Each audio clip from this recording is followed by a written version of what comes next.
નમસ્કાર, જય હિન્દ, જય ભારત, જય માતાજી, જય મા કરણી। ખાસ કરીને અત્યારે જે પ્રકારે સમાચાર પ્રાપ્ત થઈ રહ્યા છે એ પ્રકારે કે શ્રી રાજપૂત રાષ્ટ્રીય કરણી સેના જે છે એમના જે સર્વે સર્વા છે મહિપાલસિંહ મકરાણા અને તેની સાથે સાથે ગુજરાતના રાષ્ટ્રીય રાજપૂત કરણી સેનાના અધ્યક્ષ એવા વીરભદ્રસિંહ જાડેજા એ બંનેની અટકાયત કરી લેવામાં આવી છે।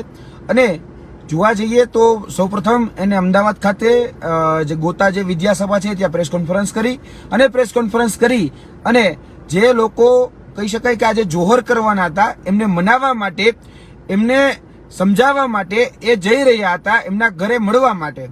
તો ત્યાં એમના ઘર પાસે પહોંચે છે ત્યારે પોલીસ સાથે એમનું ઘર્ષણ થાય છે અને પોલીસ કહી શકાય કે સરકારના ઈશારે એમને સાથે રીતે જે રીતે ઘર્ષણમાં ઉતરે છે અને પછી કહી શકાય કે એમની અટકાયત કરી લેવામાં આવે છે।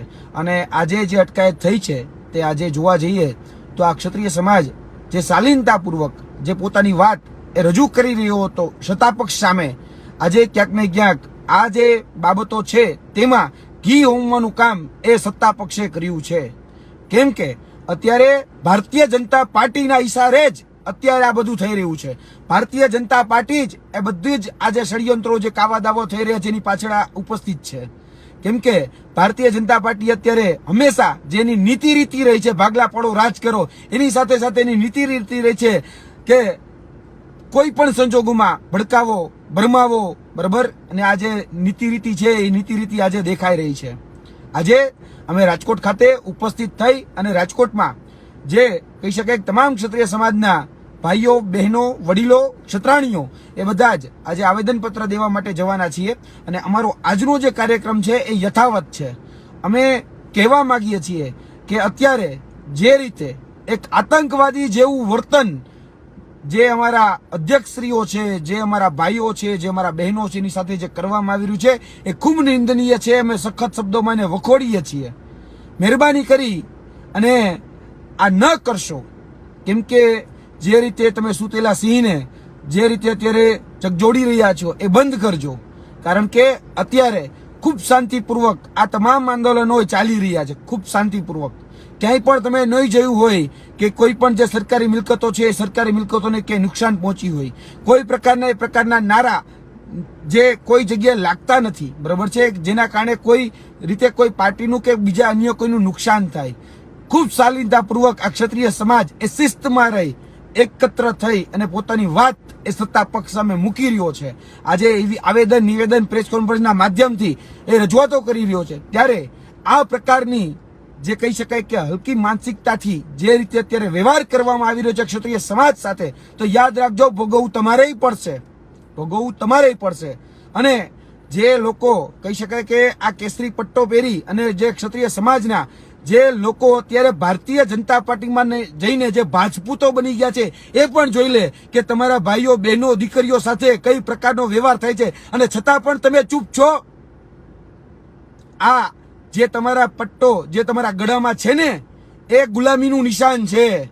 તમે ગુલામ બની ગયા છો એના ભાજપૂતો, બરાબર। એટલે સમજો તો સારું અને હજી પણ વિરોધ કરવા માટે બહાર આવો તો સારું।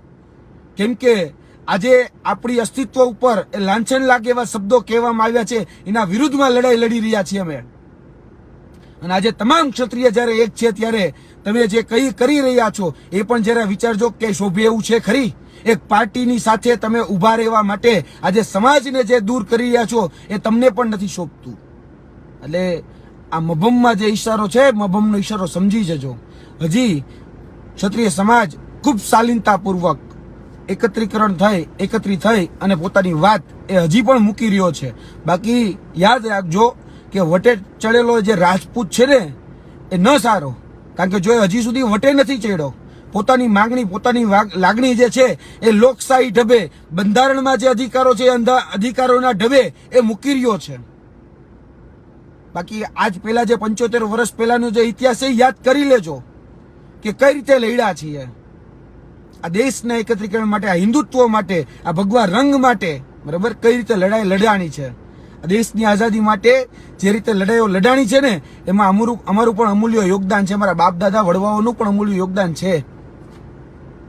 એટલે મહેરબાની કરીને કહીએ છીએ કે આ જે પણ તમારી કૂટનીતિઓ છે એ કૂટનીતિઓ બંધ કરી દેજો, કેમ કે આ કૂટનીતિઓ એ ક્યાંક ને ક્યાંક કોઈકના ભવિષ્ય સાથે ઘણું બધું રમી જશે. આ જે રીતે અત્યારે થઈ રહ્યું છે, બરાબર, એ ખરેખર અશોભનીય છે. અને તમે જે રીતે ક્ષત્રિય સમાજની અત્યારે જે રીતે કાકરો કાઢી નાખવાની જે વાત કરો છો, બરાબર, એ પણ ખૂબ નિંદનીય છે.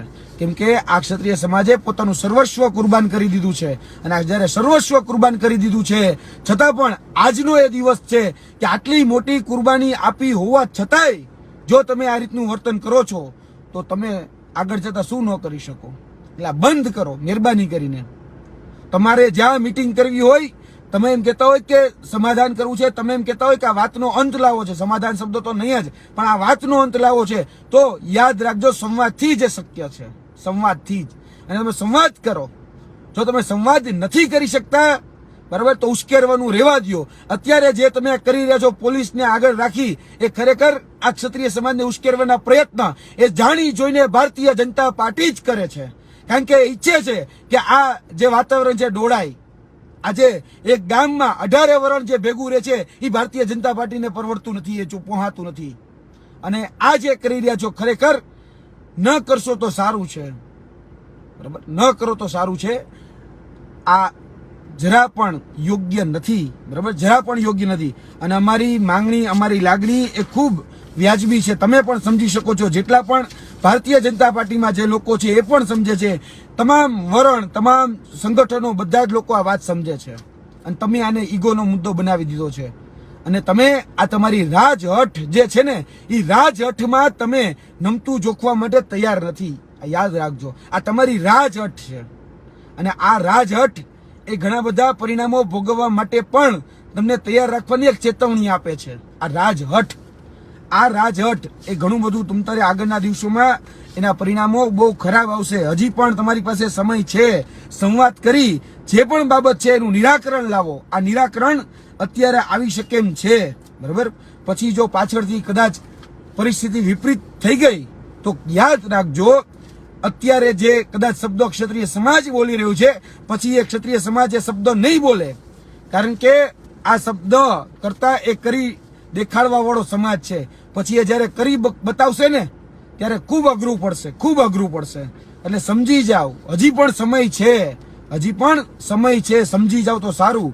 વારે ઘડીએ તમને કહીએ છીએ, તમને નથી ગમતું, અમને ખબર છે, તમે અમારી પણ અટકાયત કરવા માંગો છો, અમને પણ જેલ ભેગા કરીને. અને ભૂતકાળમાં તમે પુષ્કળ પ્રયત્નો કર્યા છે.